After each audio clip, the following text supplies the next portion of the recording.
We are at week 8.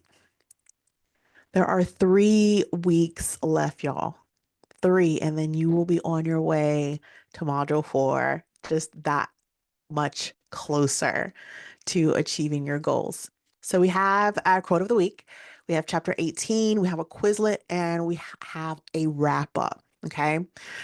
Keep in mind, we are preparing you, we're setting you up for the next chapter of the program. So, with that, our quote of the week. It is often the small steps, not the giant leaps, that bring about the most lasting change. So, just like in surgery, where every small action you take can be huge on patient care and patient safety. The same applies to your learning journey. It's the small, consistent steps, whether it's perfecting a skill, learning a new procedure, or just understanding a concept that lead to the most lasting changes in your growth as a surgical technologist. Okay. So, with that, Chapter 18, surgical skills, planning a case, opening, and then getting ready for surgery. We've got some learning objectives that we've got to cover. So, we're going to be looking at common terms that we use in surgical technique. We are going to look at the elements of a case plan because this is going to be your foundation, your holy grail. We have to talk about the objectives and how they can be grouped into types, and then look at the purpose of the perioperative case preparation. So you guys are going to be doing case worksheets and just doing certain things to kind of get you ready to be in these surgical cases that you've never been in before. So we look at the purpose of case planning. So before we dive into it, you guys can kind of type in what your thoughts on the purpose of case planning. Like, why do we do this as a surgical tech? Why do we have to prepare for a case? Like, we're not the ones cutting on the patient. We're not the ones performing the surgery. I want to hear what you think. Why is it important?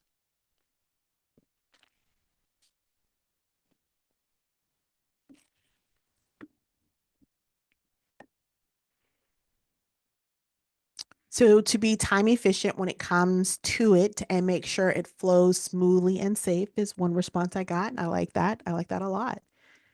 We are one of the moving members of the team. Surgeon and first assist will be more stationary. That's a big one. That is a huge one. A lot of times, our first assists are holding retraction. They are with suction. They may be the ones that we hand the scissors to so that they can cut for our surgeons. Our surgeons are going to have all of their vision, everything in that surgical site, which is going to be, whether it's a shoulder, abdomen, the heart, they have their tunnel vision. They're looking. Excellent answers. Anything else? I've heard from 2. There are 9 others. What else do you guys think? And these are excellent answers. What other reasons that we need to know about the case? Think about your instruments. Think about your supplies. Think about your equipment. Once you guys leave here, these are going to be things that are going to become muscle memory. Okay. So you have to grab these concepts now so that when you get in there, you're able to kind of put it all together and be like, okay, it makes sense. Okay. Knowing the flow of surgery, we can assist more effectively. We're able to anticipate the needs of the surgeon better. We're able to maintain a safe, efficient environment throughout the procedure. Certain special supplies, instruments, and drugs are important to time right and get ready when you need it. Exactly. When you're doing a total joint replacement and it's time to mix the cement, there's a certain time that you do that because it gets hard and then you're not able to use it if you don't mix it at the correct time. Okay. Now, keep in mind, y'all, this does help with your participation. Now, we are going to use a lot of terms in the operating room, and you're going to see a lot of things. You may be in an amputation case. You may hear that we're getting ready to perform blunt dissection. It's going to be important to know what that means. We're going to excise some tissue. We may ligate a vein. We may resect the abdomen or the bowel. Okay. We look at our surgical field. We are going to help the surgeon with visualization by retracting certain organs or certain items on the field. So it's important for us to learn these terms because it's going to be common language in surgery. The surgeon may say, "Hey, Shane, I'm going to need you to elevate the whatever they're using," right? And he's going to hand you, let's say, a sin rake, and he's telling you, "Okay, I need you to elevate like this." He's not going to say, "Usually lift up." They're elevating.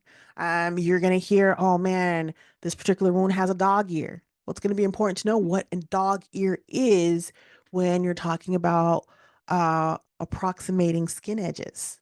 What does that even mean when I'm approximating skin edges? Because these are going to be the things that you're going to actually hear.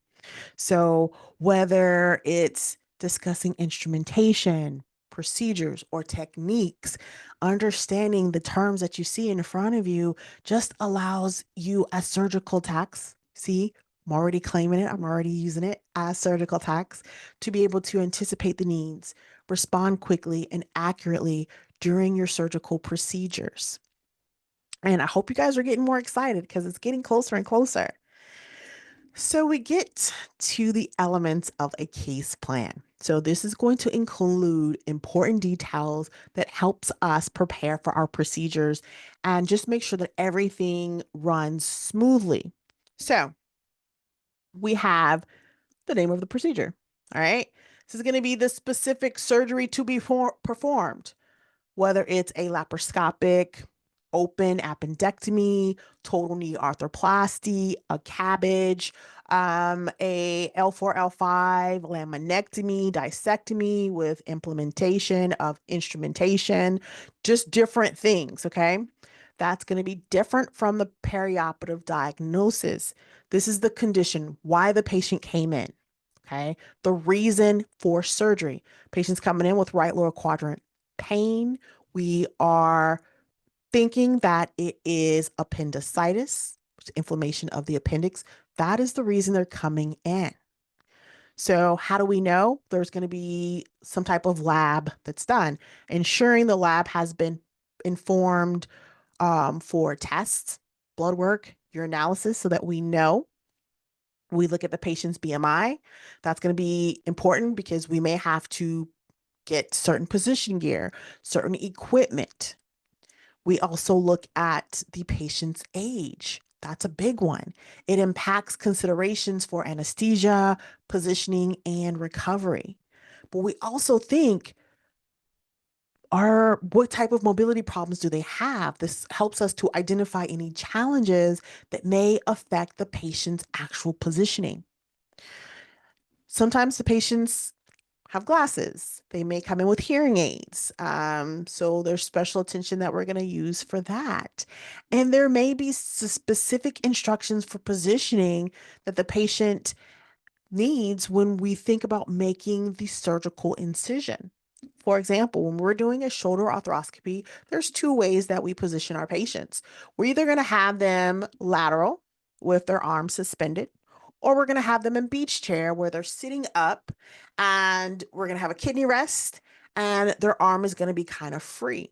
Now, both of these positions require different types of positioning gear.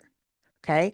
Lateral, we're going to have them on a bean bag where we have the beanbag kind of keeping them in place and it's continuous suction.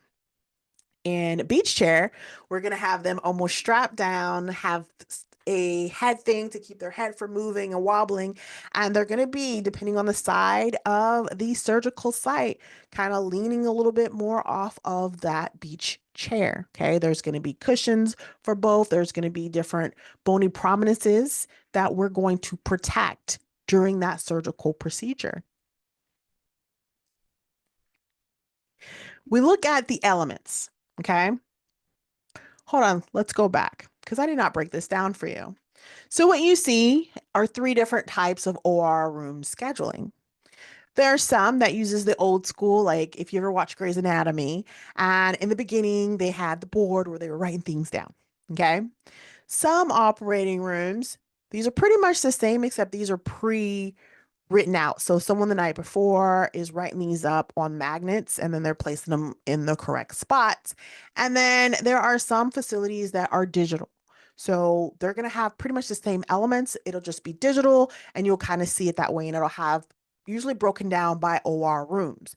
So this very first one kind of helps a little bit better with visualization because you see OR room one, their cases, the patients, the room where they're at, who is, what type of anesthesia they're going to have, the name of the surgery, the name of the actual procedure they're getting done, and any type of notes.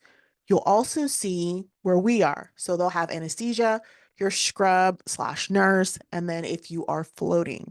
So the floating person kind of goes through the rooms and kind of gives breaks, checks on them, gives them their lunch, and then helps out where needed. Okay. So keep in mind, everything on this board is still going to be digital and it'll still be here written. It's just going to depend on the facility. Okay. I was like, I got to make sure I go over that. All right. Now, different elements in our case. This is going to let us know what we need as far as our skin prep, the draping that's going to be required. For example, specific anesthetic solutions, draping techniques that's going to help with preparing for the surgical site. There's a list of instruments required for the procedure, including any specialized instruments, tools that may be necessary. We'll have that information. If you're doing, let's say, a cholecystectomy with cholangiogram, you may need x-ray. If you are doing a total or a, let's say, ORIF, open reduction internal fixation, where we're going to put in screws and plates and stuff, and an x-ray may need to be called for C-arm, um, which means that there's going to have images of the fracture. Okay, so those will have to come up. So that may be required. With orthopedics, you'll see this right here is a pneumatic tourniquet. We use these in these cases to really help prevent blood. So a lot of people think when you're an ortho, it's going to be these huge bloody masses. And when you're doing extremity cases like arms, legs, they're actually pretty bloodless. And that's because of that pneumatic tourniquet. Okay. And it requires power of air. We have a cautery machine, and sometimes we have robotic surgery. We may need skin stapler. Okay, it looks like a regular stapler, but it is used to approximate, see what I did there? Approximate skin edges. We may have implants that have to be put in, prosthetics, pacemakers. We're going to have suture. Okay, we're going to know what sutures. We're going to have drains. We have passive drains. So these are going to go in towards the end of the surgical case to allow for drainage. Okay. And we also will have our dressings. So this is going to be a couple examples. You'll notice on these drapes, there is no radiopaque strip. So what I should check, let me take that back. When do you think these dressings should be popped up on your sterile field? And you guys can just guess. When would you want these up? So I'll give you three choices: the beginning of the case, intraoperatively, or after the incision is closed. When do you think is the best time to receive these dressings that have no radiopaque, or way to identify them if they were to be, let's say, left inside of the wound? Okay, I've got one answer already, two answers. Okay. So I like that. Okay, so I've got after closing or before opening, as long as the surgical wound isn't open, I have one that was interoperatively, and I have one at the beginning of the case. So, ironically, real world versus book. Okay, I'm gonna always keep it real with you guys. I have at some, depending on my facility, had the dressings at the beginning of the case and they were placed away so that they were not presented during the surgical wound opening, during the field. Um, I have had some individuals that did get them intraoperatively towards the end of the surgical procedure. And then I have had cases where they were presented to me at the end of my surgical case. The biggest thing is making sure that all of your items that are countable are done so that they do not get lost inside of a patient. Because again, these do not have any way to identify them from wound. And what I mean is, once the sponge has been filled with blood, it's really hard to really determine, okay, what is what.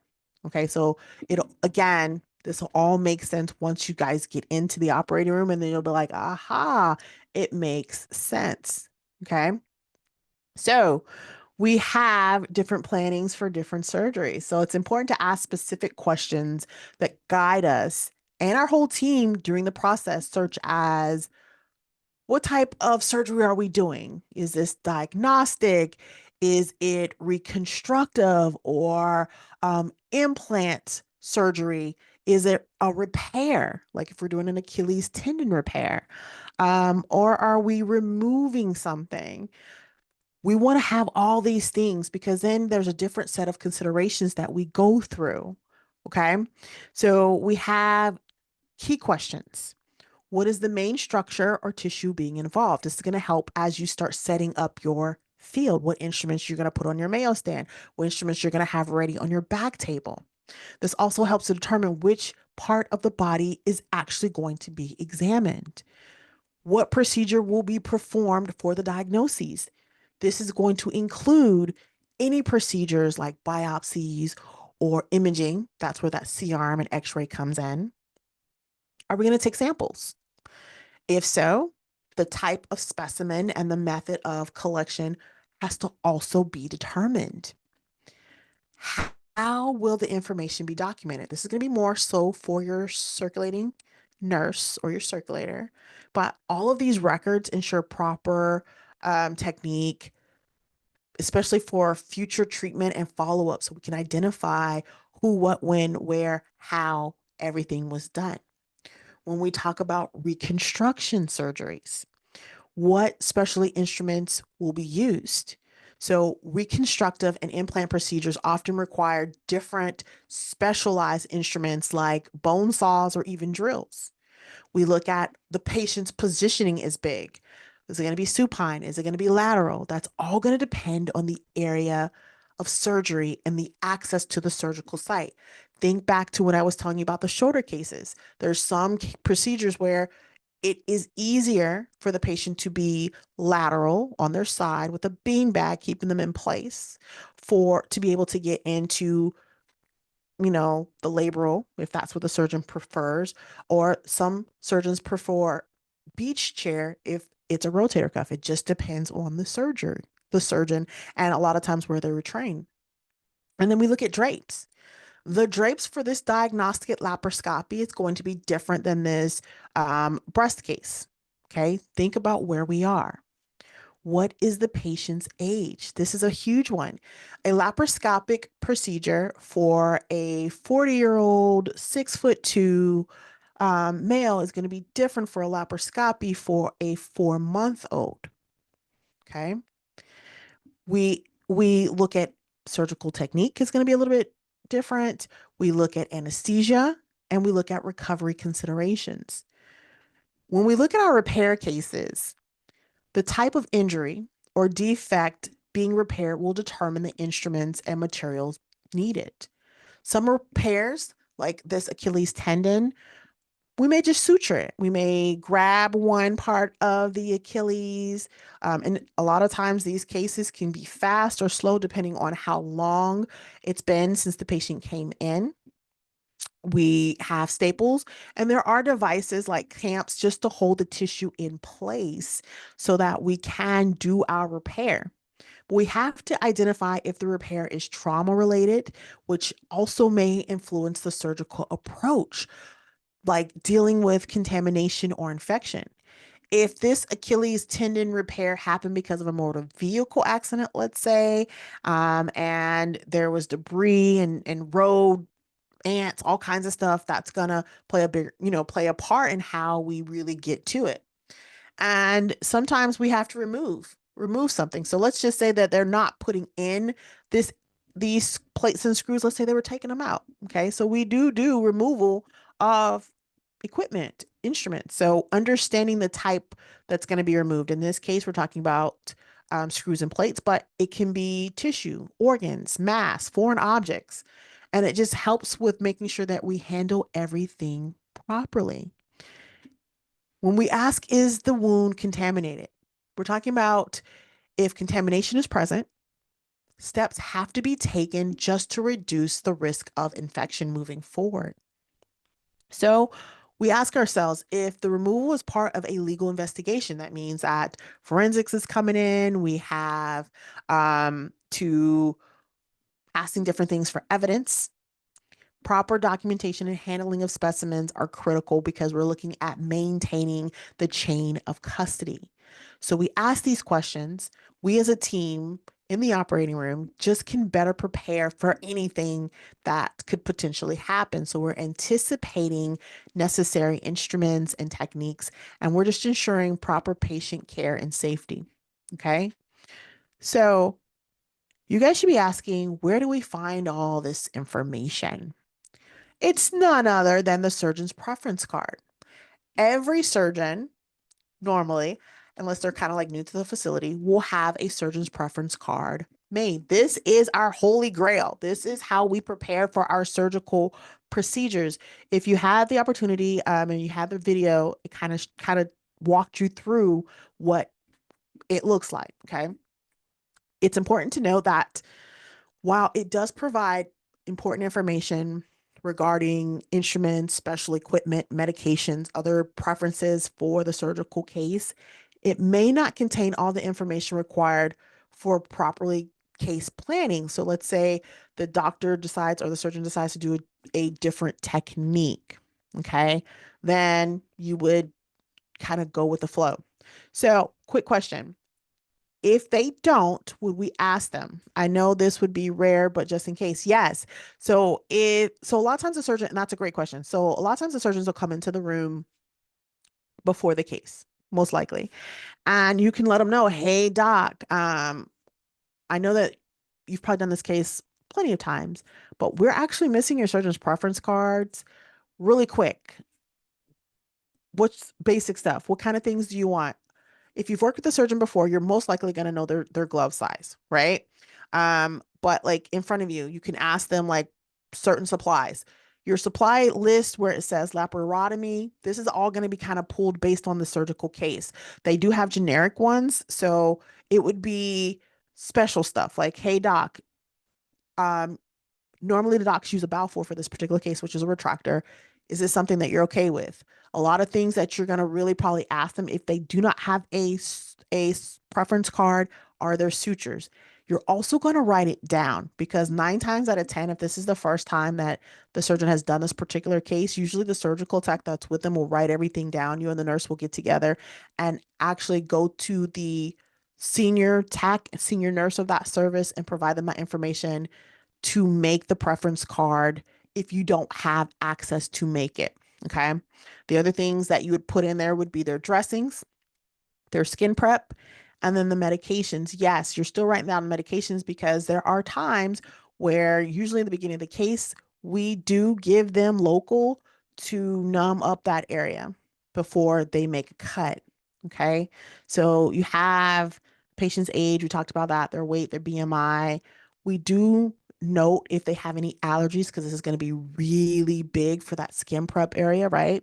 Especially if they're allergic to shellfish and the doctor's preference of prep is betadine. It's going to be contraindicated, right? Um, we look at antibiotics, prophylaxis, and we're going to go through something later once we talk about the timeout because that is huge in the operating room. Again, if there's going to be imaging, we'll have everything written down. Positioning items may be in your instruments or in your supplies. So let's say, or even in their equipment. So you see here, they want a headlight available, headlamp available, suction. Usually, are going to be in every operating room. And then this also tells you the standard settings for your Bovie machine. They like 40/40 blend on number three. This all helps. So you and your circulator are kind of going back and using this. Okay. This helps you to really prepare. And it gives you kind of like, all right, we're good. Even if you've never worked with a surgeon before, they had a surgeon's preference card. Some techs I have seen have even put the instruments that they like on their preference card. Not everyone does it, but I have seen where some techs will put, these are the instruments they prefer on their Mayo stand, make sure you have this on hold. And it just really just helps, especially if they know their particular surgeon um, and how they operate. Okay. We look at the non sterile room setup. We're going in, we're arranging our equipment, we are placing things in the position, we are wiping down the operating room, or wiping down all horizontal surfaces, we are putting things in areas to create our boundaries so that there is definitely a sterile and non-sterile area so that our personnel, remember, you're going to be like a police, you're going to be multitasking, trust, and you're going to be able to do it because muscle memory is going to kick in. You're going to be like, wait, what's going on? Okay. Um, we know that the sterile field should always be maintained at least 18 inches away from non-sterile areas, and that's just to reduce the risk of contamination. Again, book versus what you'll see in the real world may slightly differ, but when it comes to the book, 18 inches away from any non-sterile area to reduce the risk of contamination. All right. We have clean linen or OR tables. So our OR tables, after every patient, the linen comes off, the room gets wiped down, and then clean linen comes up because we're just not trying to transfer, cross contaminate from one patient to another. Makes pretty much sense, right? We have to make sure that our suction is connected. Remember, the loudest thing that you will notice in the operating room will be the suction, louder than the music, louder than the talking. If there is suction, your suction is going to be there. It is an essential part of just maintaining a clear, sterile field. And it also helps with smoke plume, remember? So you want to have it ready um, at all times. All right. A lot of times when I'm handing my surgeon that Bovie, those pickups, I have suction. If they have an assistant, I'm handing them that suction as well. So is it like the ones we hear at the dentist? It's loud, kind of like the ones you hear at the dentist. And some of them can be even louder, especially if you have multiple suctions. Yes. Great question. Um, and then your power equipment. Just like with everything, you're checking them. You're making sure that everything's working properly. Your drills, your saws, your cautery devices, everything's connected and functioning. So you're verifying all that equipment, the power source before your case starts, if you can. A lot of times during laparoscopic cases, we do what's called a white balance, and you can do that before you hand it up, depending on your surgeon, because it's all going to be about your surgeon's comfortability. If you've never worked with them before, you probably want to hold off. But if you've worked with them and you know that they don't mind you checking certain things, then we go ahead and do it. Okay. But just be careful preparing and organizing your non sterile equipment because we have such an important role in ensuring that the entire team is performing the procedure effectively and safely while maintaining that integrity of the sterile field.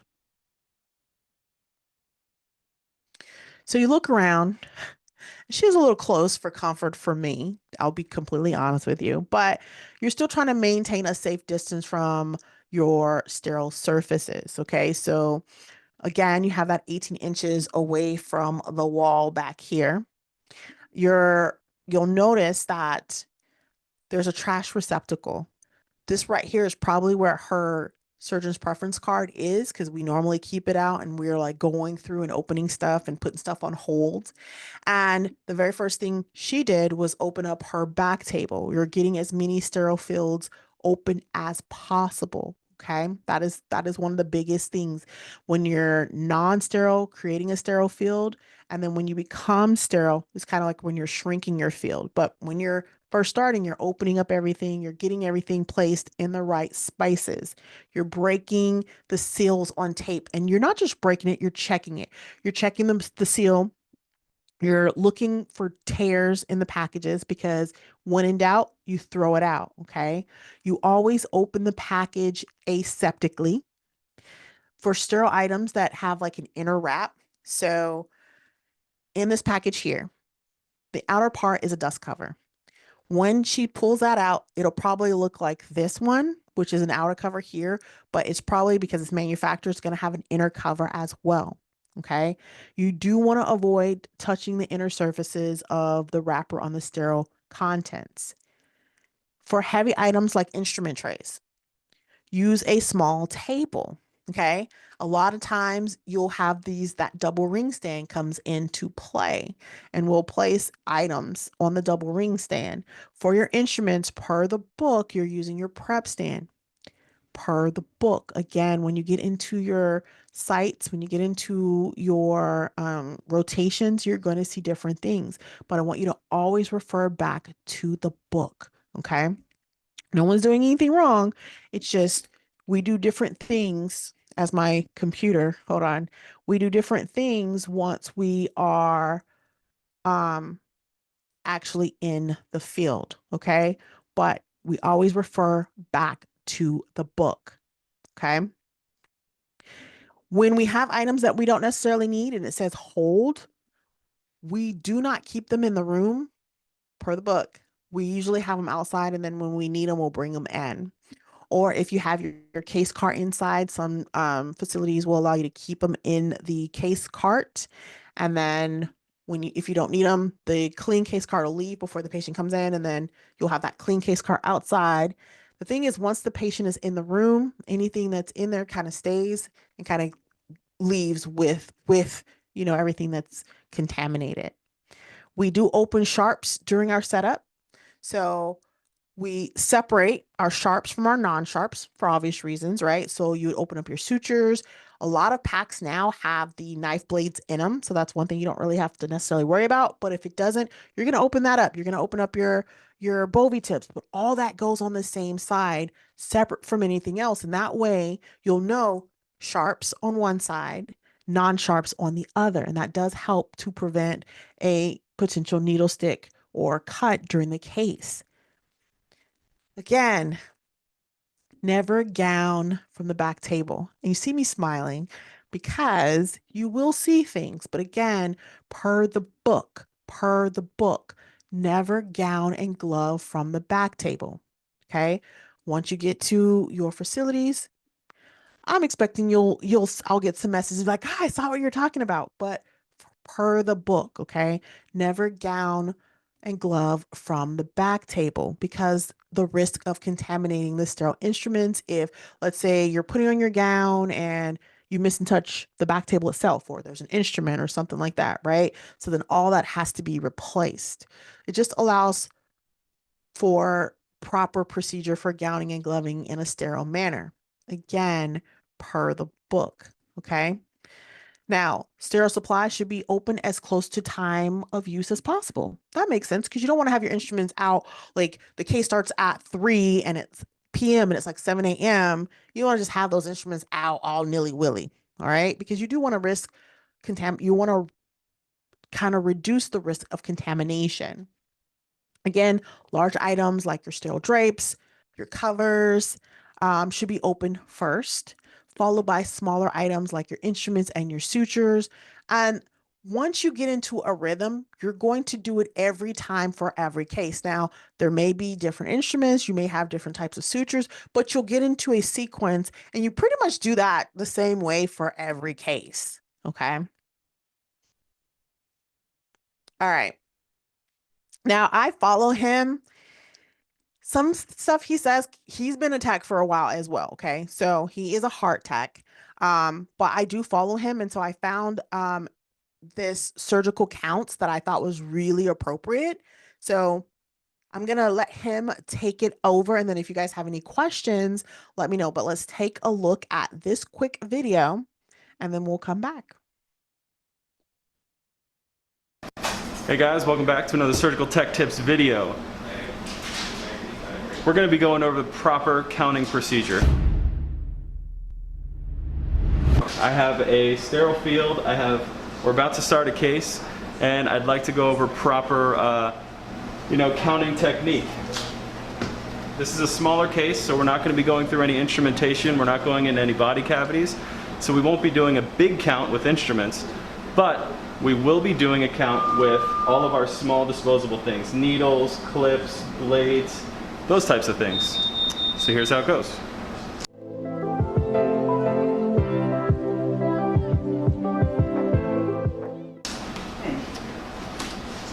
Great test.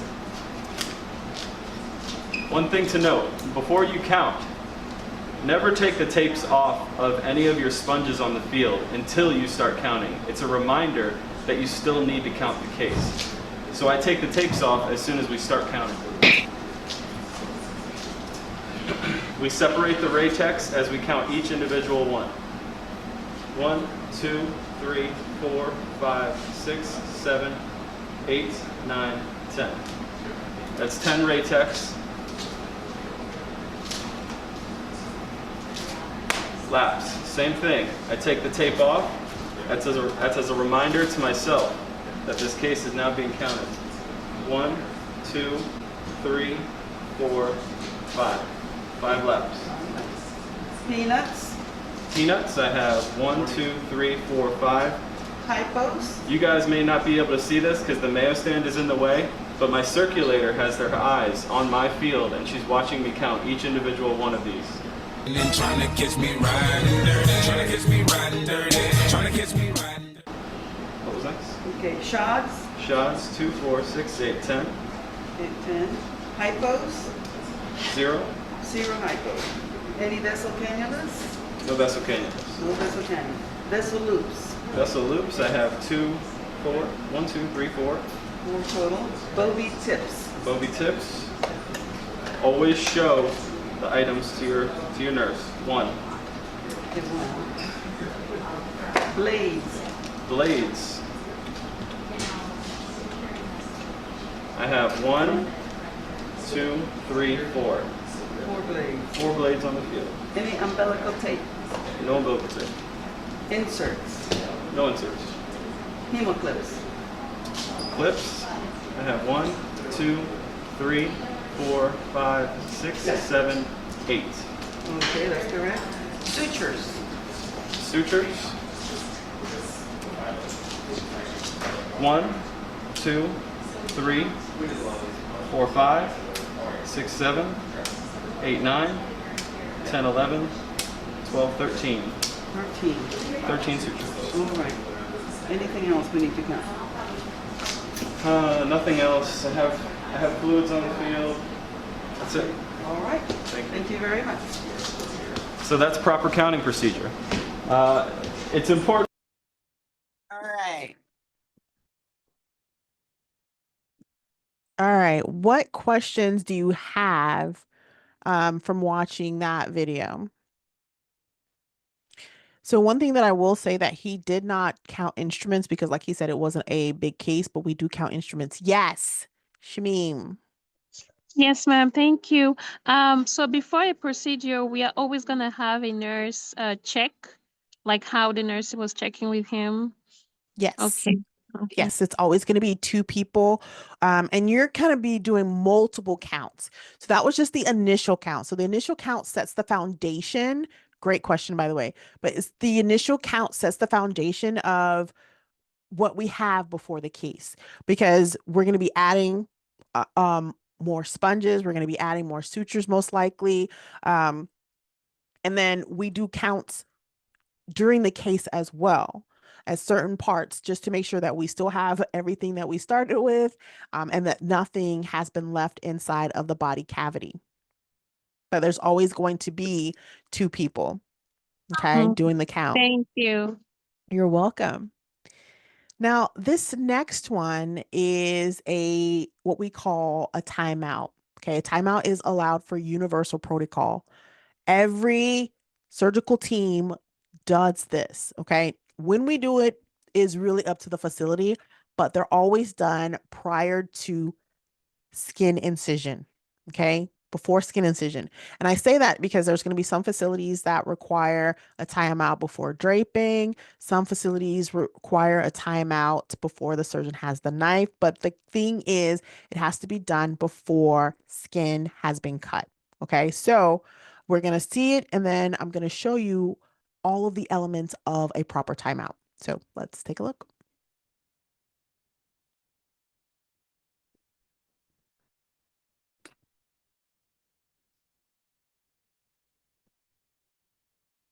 Patient Luna Lovegood, medical record number is.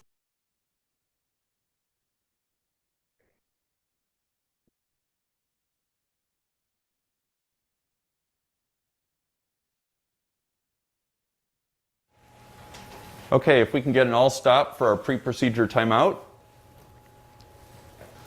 We have patient Luna Lovegood, medical record number 01234567. Matches my chart.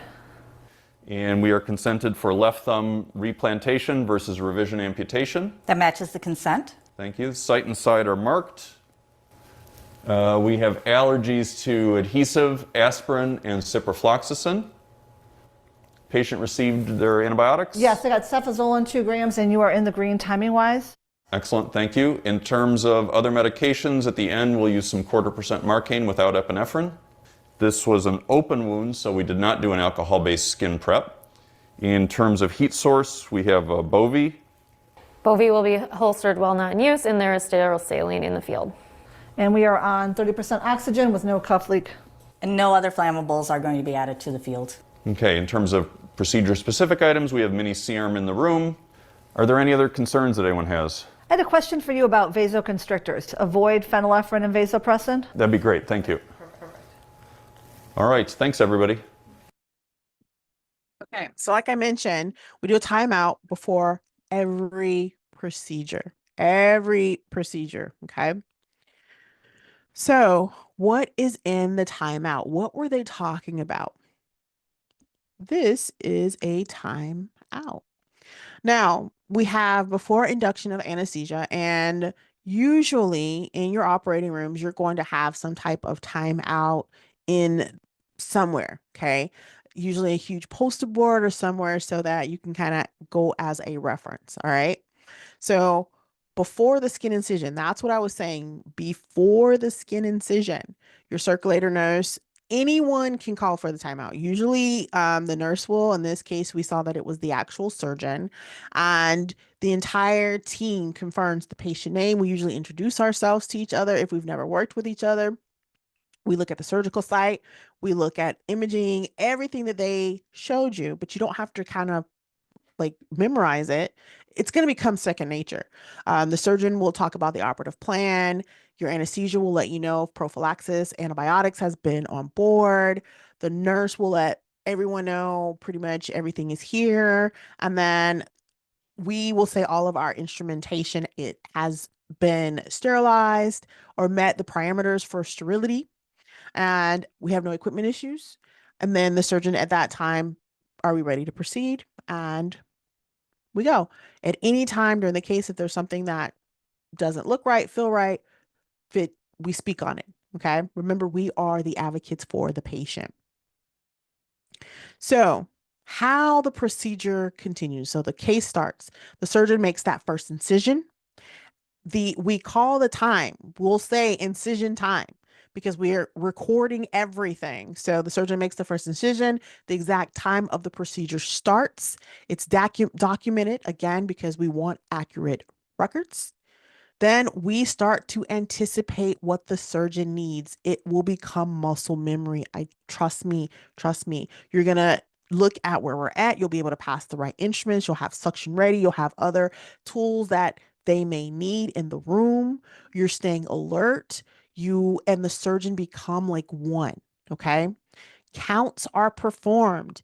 You saw originally there were counts for sponges. So sponges and sharps are counted, and instruments. If we're going into a big abdominal area or bigger cases, we do count instruments. Do not get intimidated because you're going to get practice in the lab. Okay. Sometimes we have to take specimens during the case. So we'll collect them for lab analysis. They're going to be identified, collected, and labeled correctly. We close the wound. Okay. Once the procedure is pretty much done, we start closing. He or she's either going to use staples, sutures, or other appropriate methods. And that's all going to depend on the type of surgery. Then the patient starts to wake up. Anesthesia will start to kind of withdraw anesthesia, bringing the patient back to some type of consciousness gradually, and then monitoring their response. Dressings are applied, drapes are removed, and the patient is sent to PACU. One thing I want you to remember, every surgical case is the same. Hear me out. We're going to cut or go in, we're going to fix, remove, and then we're going to close or get out, and the patient's going to go to PACU. Okay. So what you see in front of you, you have towels, gowns, gloves, and drapes.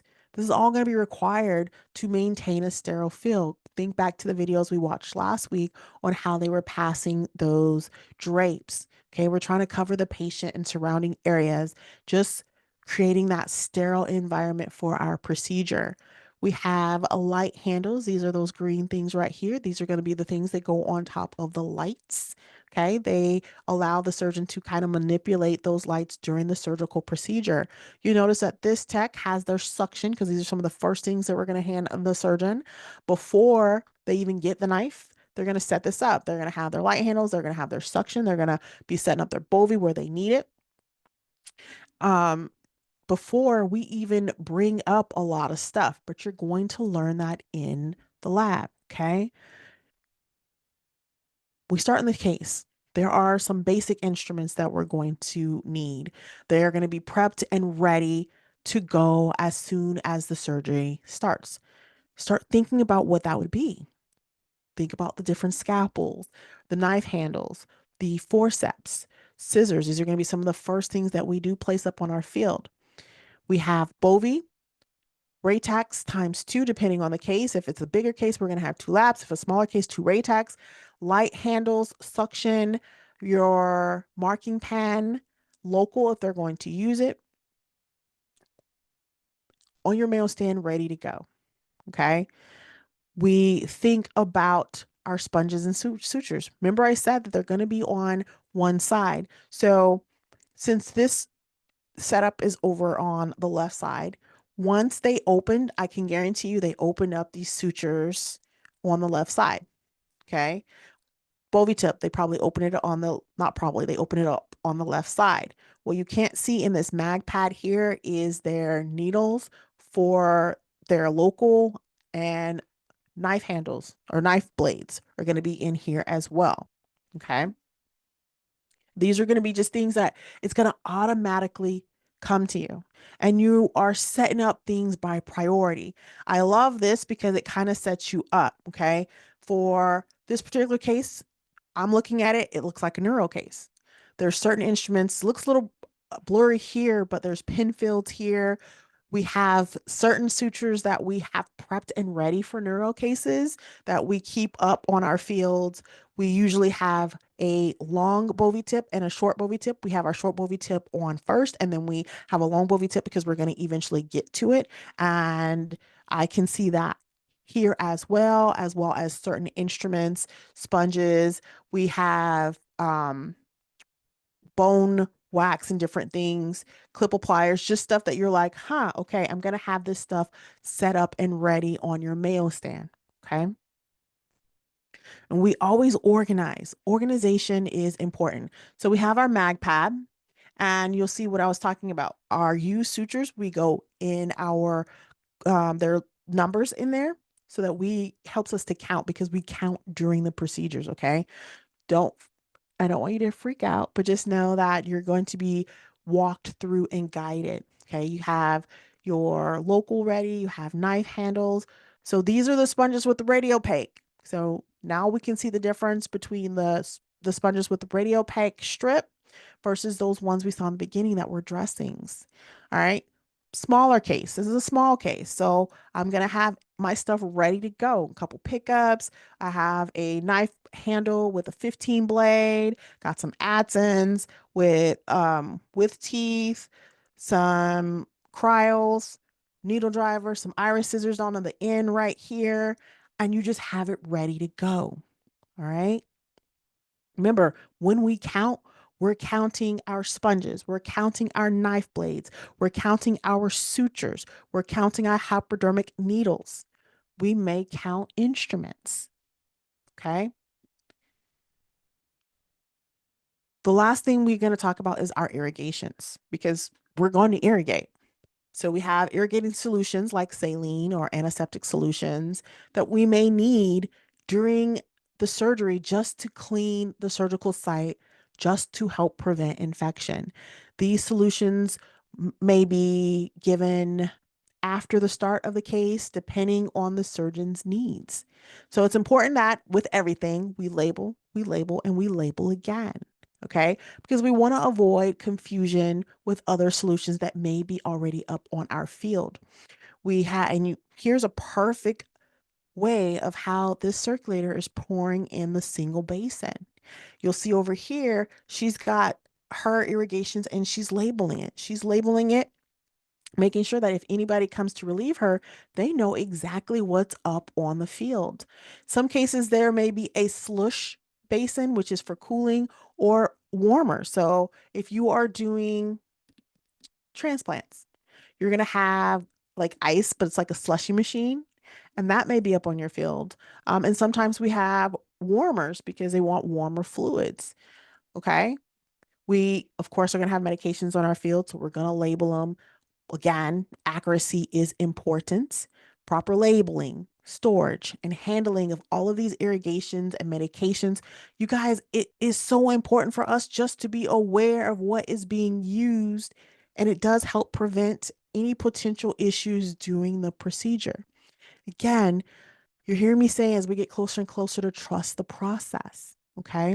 Trust the process. What questions do you have for me? It is 7:02. So once it gets late like this, I am going to send you guys the Quizlet. For those of you who are watching the playback and for those of you who don't have access, the Quizlet will be accessible on the discussion forum link. Okay, and this is from week 8, chapter 18. All right. Also, March 3rd, which I believe is next week, career services will be coming at the end of our live session. So they will be here at 7:10. This is your first, I believe, career service meeting. So it's going to be really important that you guys show up. Okay. And I just wanted to kind of remind you that it's going to be a little bit later of a evening. They're going to come at the end. We may be able to get a break before they come in, but it'll still be this link. Okay. But career services will be here. All right. And they're going to be getting you geared up for your resume. Remember, I mentioned that. So hopefully you guys have been working on that resume because they're going to expect a draft or something presented to them that following Sunday by 11:59. So I don't want you guys to be blindsided. Okay. If you don't remember, go back to week 5 archive, and that'll kind of like just help get you up to par so that you are ready for next week. Okay. So just be, if you haven't worked on them, be working on them and have them ready. And they're going to kind of break that down for you. Quote of the week: it's often the small steps, not the giant leaps, that bring about the most lasting change. For those of you that are watching this playback, can you provide examples of common terms used in surgical technique and explain their significance in ensuring a safe and effective surgical procedure? What are the key elements of a surgical case plan and how do they contribute to the success of the surgery and the safety of the patient? And last question, what are the main surgical objectives? Let's talk about it in the discussion forum. You guys, we covered a lot of key aspects of surgical technique and preparation. We looked at common terms that you're going to hear day in and day out of your surgical career. We know the importance of ensuring precise and safe procedures. We also kind of looked at elements of a case plan. Organization is going to be important for successful outcomes. We also explored surgical objectives and how they can be grouped into different types. We focused on the purpose of our case preparation. I cannot stress the significance in setting up the operating room, preparing everyone in the team, and ensuring that all the necessary materials are in place during the procedure. You guys, we are almost to the finish line. I encourage you guys to keep moving forward, keep pressing on, and I look forward to seeing everyone who is able to attend Wednesday's 310 live session. Good night, everyone.